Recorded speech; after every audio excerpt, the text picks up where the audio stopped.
Here. Let's go. So the title of our paper was Undermining Economic Resilience, the Economic Impact of Adopting the European Union's Stability and Growth Pact in an Independent Scotland. Now, these are the takeaways that I hope come out pretty obvious from the paper. The first one is that the Scottish Government's current economic plan for independence is not fit for purpose. The second one, and getting into the real detail of what we looked at, adopting the EU's fiscal rules is not appropriate for an independent Scotland. Third, adopting fiscal rules would lead to severe austerity and could ultimately derail economic independence. And then fourth, Scotland must tailor economic guide rails to focus on economic independence and a resilient economy. So a very different approach from what the Scottish Government is planning at the moment. So I suppose the best place to start, if I'm going to criticise the Scottish Government's plan for a post-independent economy, I need to kind of lay it out. So I think the most important thing to start is this underpinning idea. And this was from John Swinney just at the start of this year. Now, John Swinney said, "I believe that rejoining the EU should be our clearly stated goal and a national mission."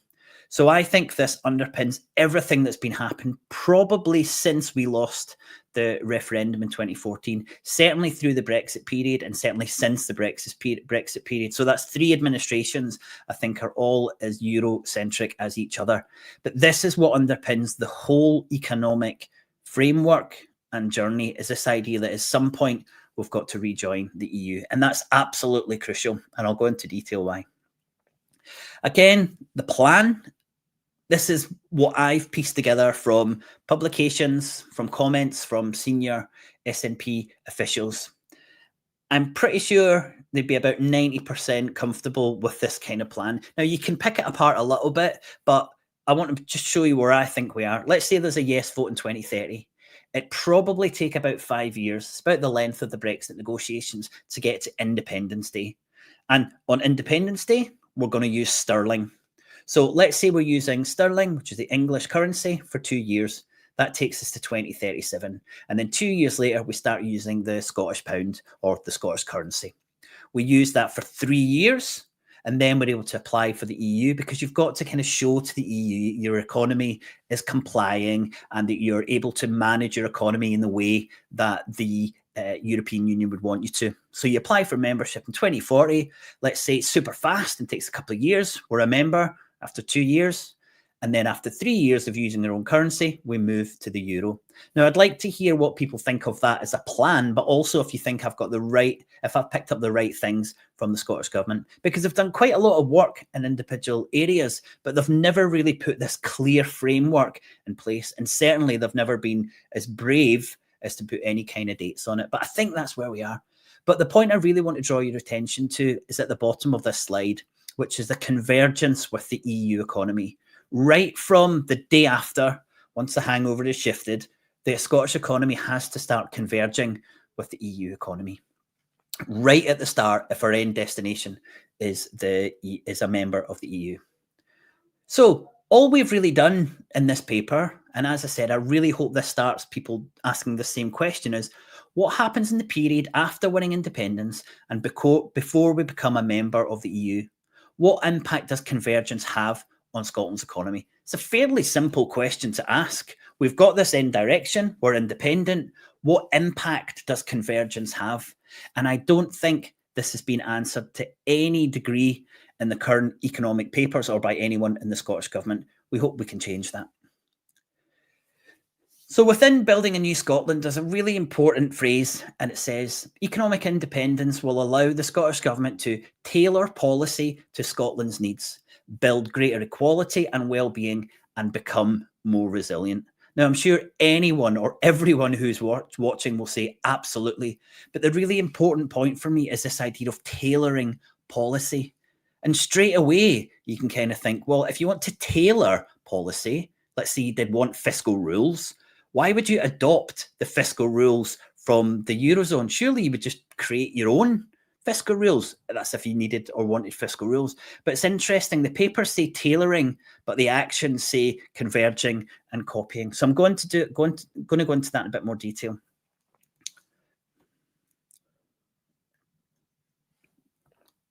Thanks for your question, Alan. we'll hopefully get to that. I think it's really important for me to say is that this is a macroeconomic analysis.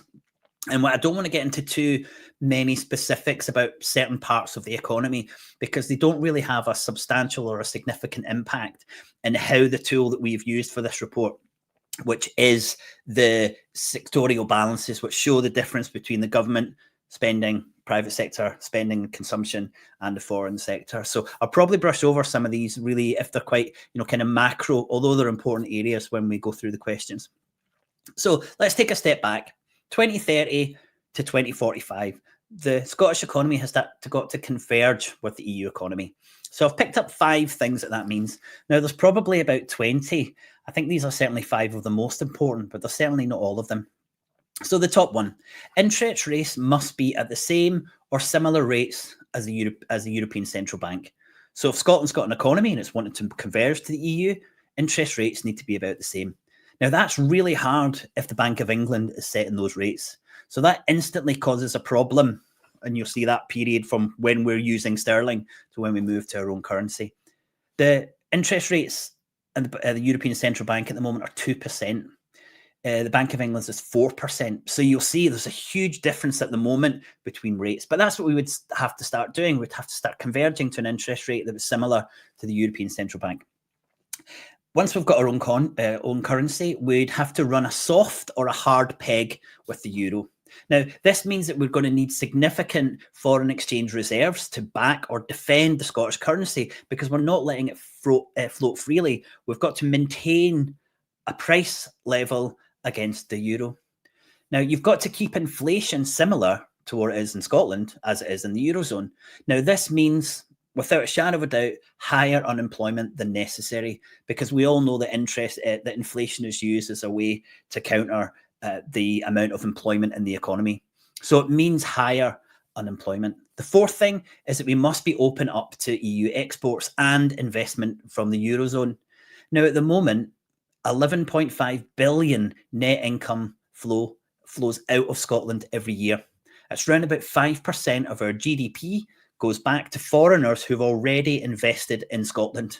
Now, this isn't talking about trade and exports and imports. This is simply about financial flows. So as soon as we open up to the EU and the Eurozone, that's likely to rise, and that has a significant impact on the government's chances of reaching a smaller fiscal deficit, which we'll get into. And then the fourth one is that we've got to in some way align with the Stability and Growth Pact. And this is what our report is all about. Now, what we have said is that this is going to ensure a decade and a half of fiscal, industrial, and monetary sovereignty. Now, I'm sure Scotonomics will be looking at, or I will certainly be looking at some of these other areas over the next couple of years, but I hope other people are looking at these areas too. So what does aligning with the Stability and Growth Pact mean? And this is what's at the heart of our paper. Well, the Stability and Growth Pact is fairly simple, although very complicated in detail. But every government has to have a 3% deficit to GDP and 60% debt to GDP. So when Scotland becomes a new nation, it's likely that it'll have no debt or very little debt. So the 60% debt to GDP is not a problem for Scotland. What is a problem is the 3% deficit to GDP. And what that means very simply is that if the Scottish government spends £100 billion into the economy every year, it's got to tax back £97 billion. And that's how you get to the 3% deficit. So what you're doing is you're always taking less back, but you can't take any more than 97% back or any less than 97% back. So this is what the 3% deficit means. So it's 3% of GDP every year. And this is a problem for a new Scottish economy. Now, I'm going to start here, and this is Scotland's historic public deficit. Now, this is different from the figures that you'll see in GERS because this also includes income flows, net income outflows. So you'll see that the historic public deficit is always a deficit. It's always negative. And if you look closely, in these 25 years, there's only 3 years where Scotland's public deficit would have met the Stability and Growth Pact. 3 years out of 25. So this is the starting position. And very simply, we've got to go from where we are now to 3%. And this is what we looked at in details if the Scottish Government was to match the Stability and Growth Pact. So what we did is we projected forward, and we based the projections on the average economic growth rate of Scotland's economy from 2000 to 2019, which is 1.4%. Now, this is by far the best case scenario. It's likely that the Scottish economy this year will be stagnant or maybe grow by 0.25%. But we've projected forward at 1.4% growth. And when we do that, we find that budget deficit is expected to stabilise at around 12%. The private sector net financial savings is projected to be around 5%. Now, it's really important in any economy that the private sector, that's basically everyone apart from the foreign sector and the government, is able to save. And this is just saying that it's likely if we have deficit at 12%, that the private sector will be able to save about 5% of GDP. And almost every economist would say it's a good idea in general for your private sector to be able to save. And then the foreign sector has a surplus of round about 7%. So we're projecting that to about 2040 forward and saying if we take where we are now and we move forward, but we base it on a bigger growth rate, these are the figures that we've got. Now, this allowed us to say if an independent Scotland complies with the Stability and Growth Pact, it would collapse economic growth, raise unemployment and reduce public goods and services. It would also likely increase household debt stress, disproportionately affecting the lowest earners, women, children, and minority groups. Now, you might see that as being a very big jump from what I've shown you before, and we go into a lot of detail in our report to explain how we get to that. But very simply, it is looking at the impact of a government who's spending 12% of GDP suddenly, or over a period of time, spending 3% of GDP while the economy grows, not while the economy shrinks. So this is the impact that we are suggesting will happen if the Scottish Government does go ahead and follow the Stability and Growth Pact. But I want to take you back to that really first important point that I mentioned on the slide. We've tried to use this as an example to say to the Scottish Government, it's clear that you haven't thought about this economic plan for Scotland. And here's a clear example. Here's all the evidence. How do we move from 12% to 3% without austerity? It's a fairly simple question, and we're going to be asking the Scottish Government for an answer.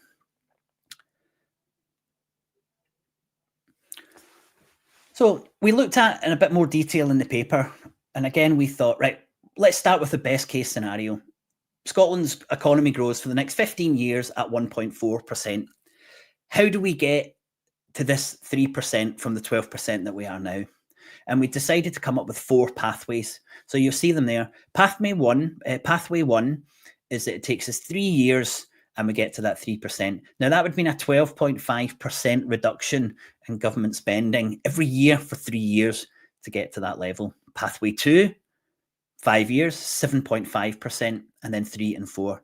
I think it's important that you just look at that, and in every one of those pathways, you'll see that the only way we get to a 3% deficit limit is successive years of large cuts in government spending. It's the only way that you can do it to get to the 3% deficit limit. When it's at 12 and it's got to go to 3, the only way to do that, if you can't grow the economy, is by cutting government spending. Now, here's a couple of things that might shock you. Pathway 2, the 5 years path, is pretty much the route that was forced on Greece in 2010.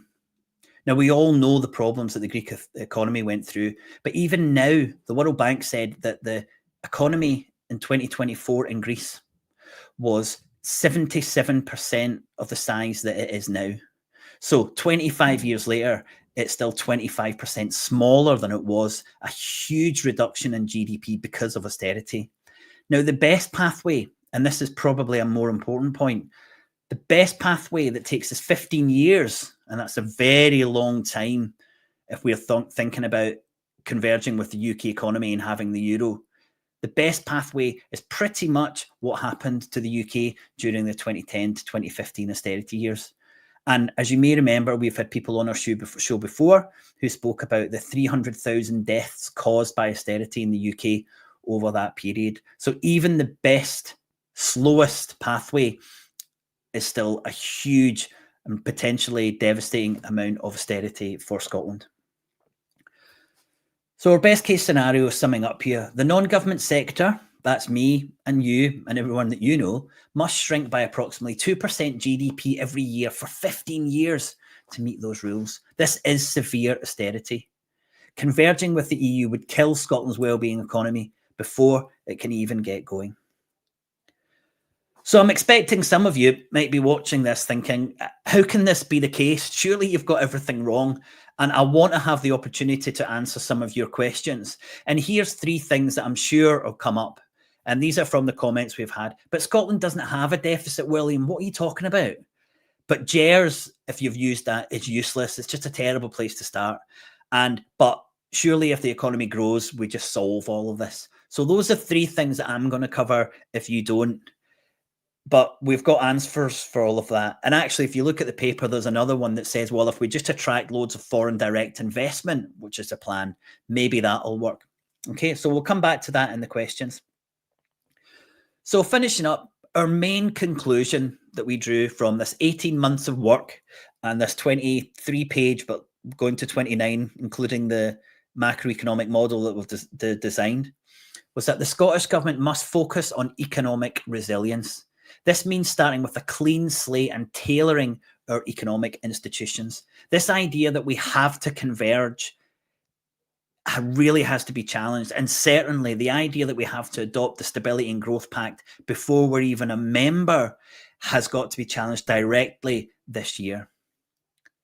So we have said in our report that the Scottish economy needs economic resilient guide rails that concentrate on 4 things: full employment, sustainable resource use, price stability, and economic stability. And what you'll see there is there's no rule, so there's no fiscal rules and there's no role for fiscal rules.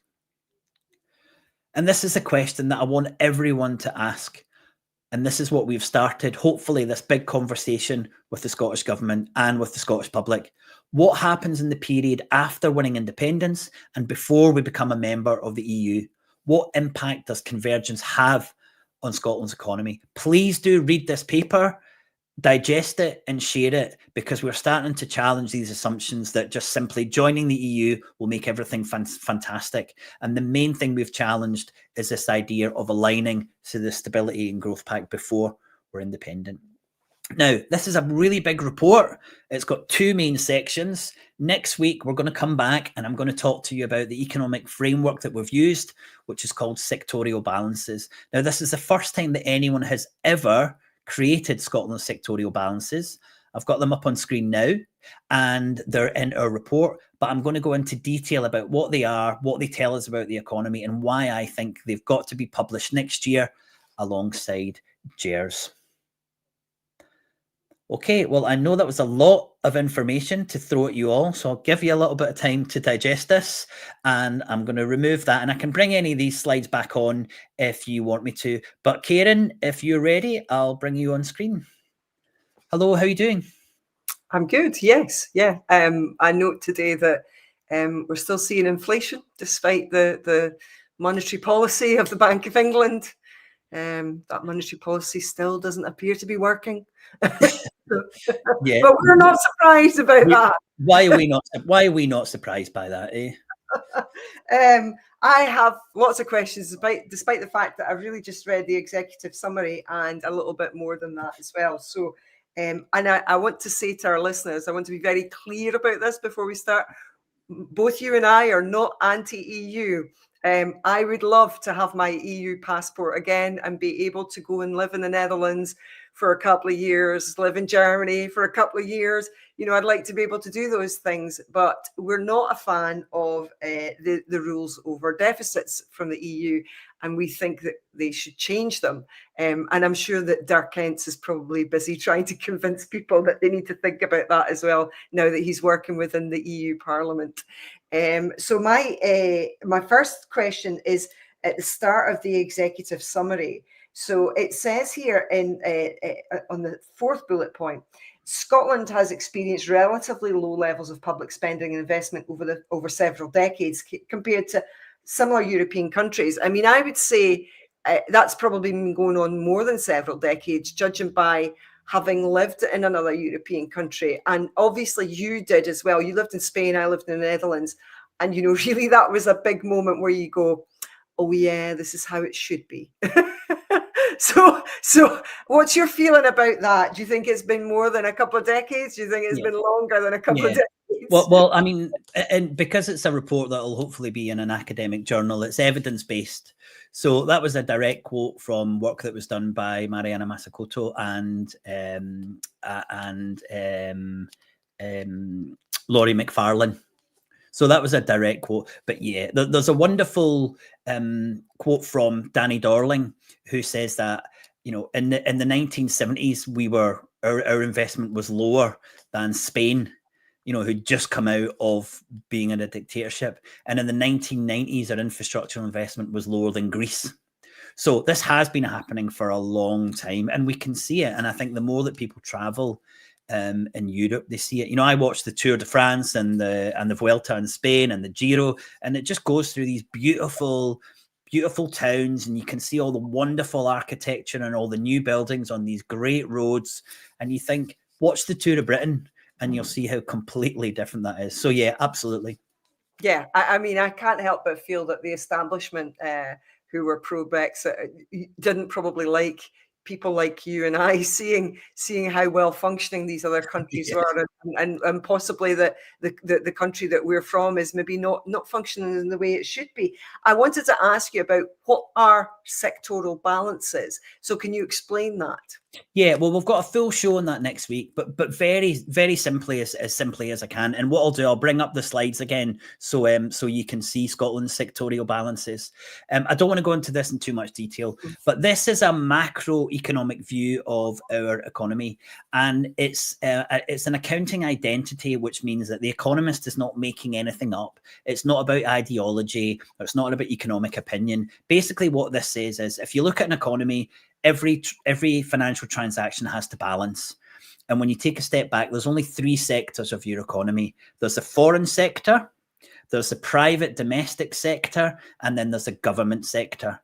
And all the financial transactions which happen inside that economy have got to balance. So someone's credit has to be someone else's deficit. And the sectorial balances are a wonderful tool for showing us that. And, you know, I was able to show people what the public sector deficit was. So there's a flip side to that. And you can see it here in this picture. So the red is the government deficit. Now, that has to be balanced on the flip side by, if you look at the last 4 years, by a private sector surplus and a foreign sector surplus. It always has to balance at zero. So this framework really allows you to look at effectively where the money is going in the economy. So it's really, really useful. It's been used, I think in the report, we talk about it being used by the Reserve Bank, the Federal Reserve Bank in the US. JP Morgan, I think, used it recently. The European Central Bank have used it. We would like to see the Scottish Government using this, and it's sitting alongside as part of GERS or separate from GERS, because you get hugely useful general ideas from this. And we cover that in report, and we'll cover that in detail next week. Yeah, and you can see quite clearly in 2020, COVID, you know, you can see that in the sectorial balance quite clearly. The next question I had for you is reducing the deficit after independence. So you did bring this up as one of the questions. So again, you know, we're not a currency issuer just now. We don't essentially have a deficit. But do we want to reduce the deficit too much? This is what you're saying in this report, is really we need to be running a deficit around about 10 or 12% to be, you know, running the country in the way that it should be as a modern economy.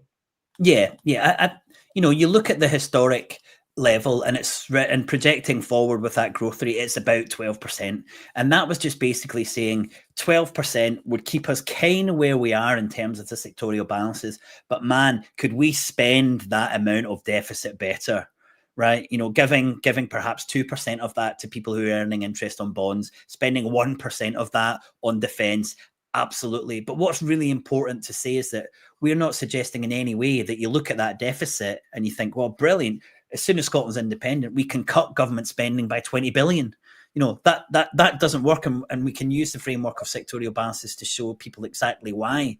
But what we're seeing is Scottish government will probably have to spend about 90 billion every year, and we probably only want to pay back about 75 billion in taxes because we all want to save, we all want to spend stuff with our new money. So the deficit is there. It just allows the other two sectors to effectively save or use currency the way that they want. And a really important point, and we mention it in a whole section in the paper, is that the fiscal balance, the fiscal deficit, is effectively what's left over.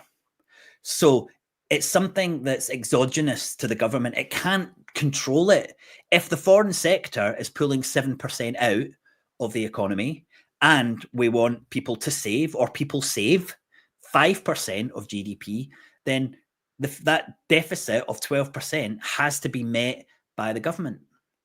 The government's balance is just basically what is used to level up the other two sectors in the economy. So it's completely the wrong thing for a government to target because it's not in control of the deficit. It's ex ante. The deficit's always there, whatever it is at the end of the year.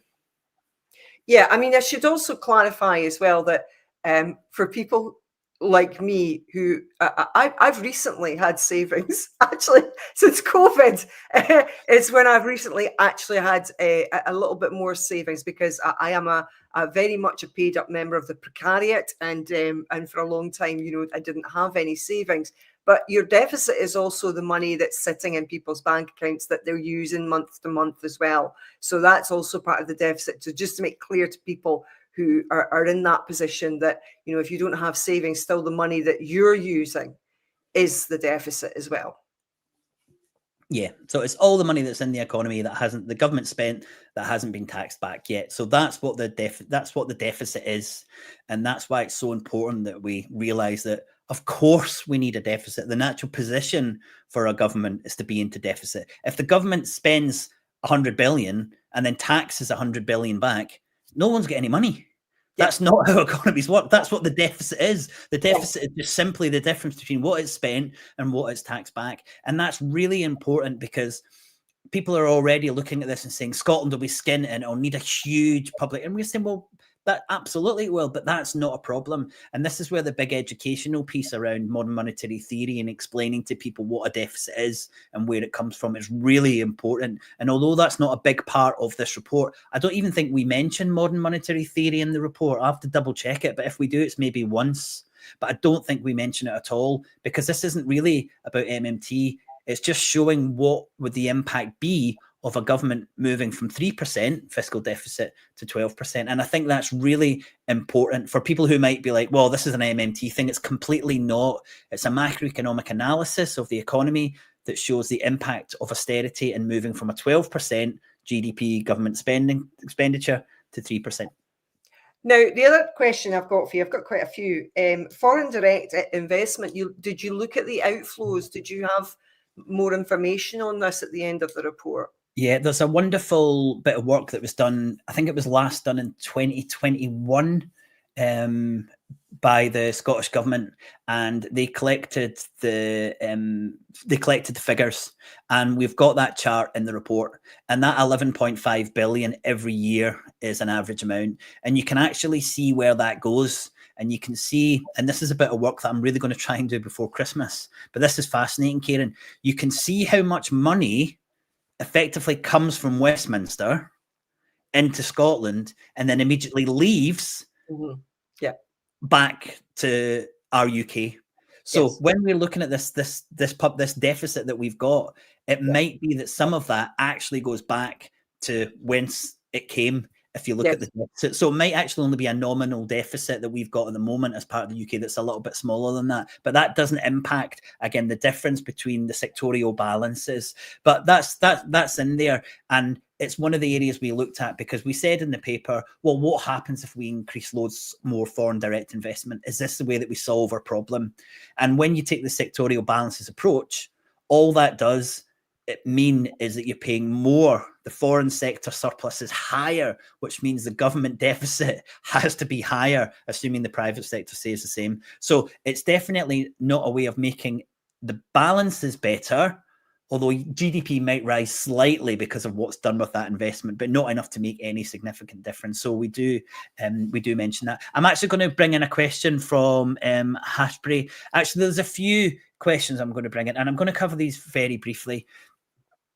A lot of people have mentioned EFTA, and I think it's really important. We've got nothing about joining the EU or nothing about EFTA in this paper. This is simply about the decision for Scotland to align with the Stability and Growth Pact before we join. Now, at some point, if we were members of the EU, we would have to do this, and you can take that forward. But this isn't a comment on the EU and EFTA. I think this is a very different, it's a good question, but a very different topic for us to be covering. And it's the same question about if there's any different from if we have free ports or not. These things are just so minimal in terms of the difference that they make to the fiscal balance. The issues with free ports are much more around the makeup of that private sector surplus. Nothing really much to do with the government surplus. So if we chuck them out, that might make a little bit of a difference to the deficit, but not much at all. And then the final question is about would foreign countries not have to hold the new Scottish currency? I think this was maybe when I'd said that if we join, if we move towards Europe, then the net outflows would likely to increase. And what we're trying to say is, yeah, of course, you would need to hold Scottish currency to buy things, but we need to buy euros to buy their things. And if you're a small nation in Europe, you have a bigger trade deficit when you're in Europe than when before you arrived. So that outflow is without a shadow of a doubt going to increase. So the private sector surplus at 7%, if we were to join Europe, might go up to 8, 9, 10%. And again, if we want the public to save, then the government or the public deficit has to increase to match that out. So these are not any ways of us solving the key issue that we've got. But thanks for the questions. Any more, please do drop them in. So my next question is expert-led growth. Why not? I get the impression from the paper that you and Dirk are not a fan of this. So explain your thinking on this. Again, not taking a MMT lens to this, which could say actually exports are bad and imports are good. This is not an argument that we've made at all in the paper. What we just basically said, hey, if you produce more and you turn your foreign sector deficit into a surplus, that allows a government surplus to reduce. Because again, if you look at the sectorial balances, so at the moment, 7% goes abroad. If we drop that down to 2%, then the government deficit could fall by 5%, right? So the best case scenario, because it's a 7% now, would be the government's deficit dropping from 12% to 5%. And that's if we somehow managed, and no real modern country certainly not in terms of trade, maybe Ireland in terms of financial services and net flows. No country has gone from the position we're in of having having deficit to substantial surplus in a matter of years. So we think it's highly unlikely, and put that on top of the terrible trading conditions that we have right now, the impact of the ecological crisis, the fact that Scotland doesn't have access to Europe from any of its ports. It doesn't have direct road links to Europe. These are all significant issues that we would say, hey, maybe we could increase exports at some point, but not for the foreseeable future to any extent where it would make a difference. So the next question I have had is on supply side policies. Supply side policies, no. Supply side policies, yes. What do you think? Yeah. So we tried to kind of when we put the paper together, Dirk kind of said, I think you need to explain what this is. And it's actually his couple of paragraphs in the paper. But he just basically said, this is just the idea that there's things that you can do in the private economy that will make all the difference. And we're hearing it now from AI companies, and they're saying, build these £70 billion data centers and everyone will be able to do all the things so much quicker, and it'll be the best thing that's ever happened to the UK in terms of productivity. And in the paper, Dirk says, yeah, we kind of heard this in the 1990s with like personal computers. And then we heard this in the early 2000s with like the internet. But basically, productivity has stagnated right across the global north over that period of time. And maybe you could say that AI is this one thing that fundamentally changes the productivity, but we're not buying it. We think that what it will do, AI will allow the wealthy to earn more money.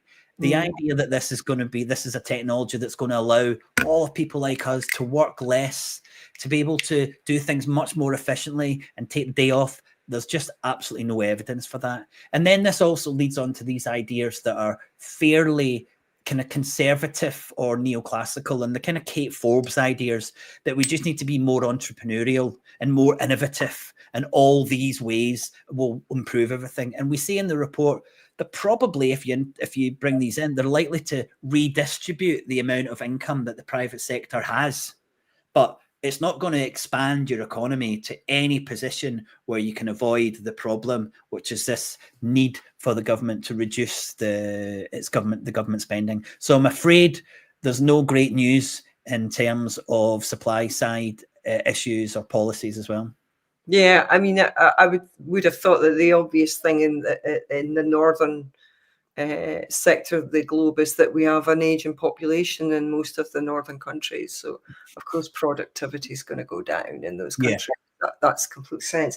So, you also mentioned rejecting arbitrary rules, and that sounds good to me. So, can you say some more about that? Yeah, this is at the heart of the report, which is that almost every Western government has some form of fiscal rules. Now, some of them have fairly loose rules. And I think New Zealand says something like, we need a deficit at whatever the Crown decides is best, right? But they've got some kind of guardrails. But the fiscal rules in Europe are almost kind of being rode rush out over the moment with what Germany's doing. And a lot of companies are able to extend these fiscal rules, but just for defense. You know, so we say in the report, is the era of fiscal rules over? And we suggest that. But at the core of the paper is analysing this idea of the Scottish government to match EU's rules. And someone said, well, Scotland doesn't have to apply the Stability and Growth Pact. And we said, yeah, we know. That's not the point. The point is that the Scottish government, as part of their economic plan, have said that's what they're going to do.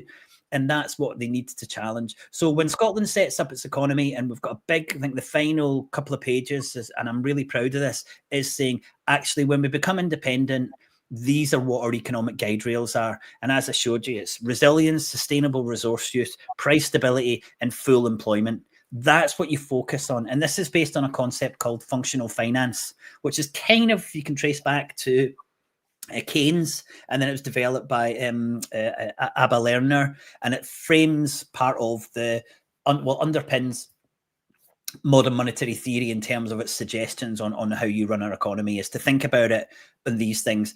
The fiscal rule, the fiscal public balance, as we said, is ex ante. You can't really cover that, so don't try, but focus on the things that are really important in your economy, like having low levels of inflation or prices, have full employment, have sustainable resource use, and think about how you're making your country continually more resilient. Those are the things that are much more important than having this arbitrary made-up rule. And you might remember we asked Dirk how this rule came about, this 3% rule. It started in Europe, it went right across, and he basically said it was two guys in the back of a taxi. Well, 1's too low, 5's too high, 3's what France normally is, so why don't we have it as 3? And they went, yeah, that sounds great. But this is the rule that we've adopted right across the global north, and it's significantly impacting the poorest people in society. And it was literally done like that. 3% sounds good. So we need to get rid of those rules in an independent Scotland. Yeah, I mean, Bill Mitchell said in one of the podcasts I listened to that he'd researched this, and it was literally a Mandarin, a civil servant in the Mitterrand government, that just said, yeah, that sounds like a good idea.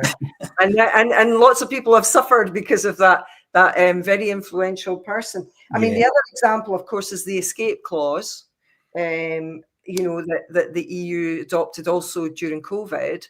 And I think you make a really good point that I think also the problem is that there are too many people go into politics that just don't have this basic understanding of a fiat currency, what you can do with it, what you can't do with it, And so they go into government and they just sort of bow down to what the Treasury in whatever country that they are is saying. And of course, we know that a lot of the economists that are working in government and in treasuries, in lots of different countries, have some very orthodox ideas. But I think that's starting to change. Kieran, I'm just going to bring, there's a really good point here from the audience, which builds on that. It says, how do we best educate the public on what will be very complicated subject for a very large number of people? And as you said, Kieran, including policymakers. But this is what we've got to do. And unfortunately, or fortunately, depending on how you look at it, it's going to be a while before Scotland's independent. So we've got a runway to be able to educate both policymakers and the government. And if we can get policymakers first, then it's much easier to start to educate and inform the public when they understand what these decisions mean. But absolutely, Alex, if you've got any suggestions or any ideas, then go for it. And then the final question, Kieran, before we come back to you, we've got a point from Hashbury about what does full employment actually mean. And Kenny says, full employment, would this only be possible if Scotland abandons its current socialist economy? I think that's a joke. Kenny, and moves to a more Singaporean model. So Scotland in no way has a socialist economy now.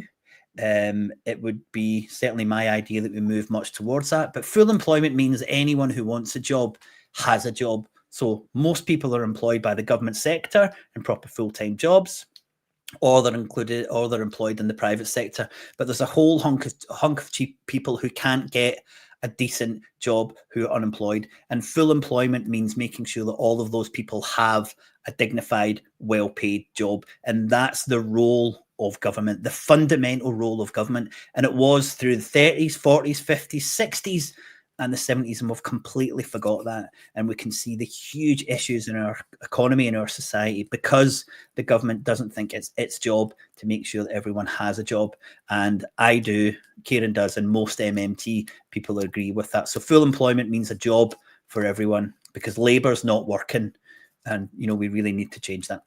Yeah, I mean, it's just common sense that, your human resource, if you view your country and your people as a human resource, then you want the human resource to be as productive as possible. And that's either paid employment or in education. And both of these things are, going to enhance your country if you're running the country to enhance it.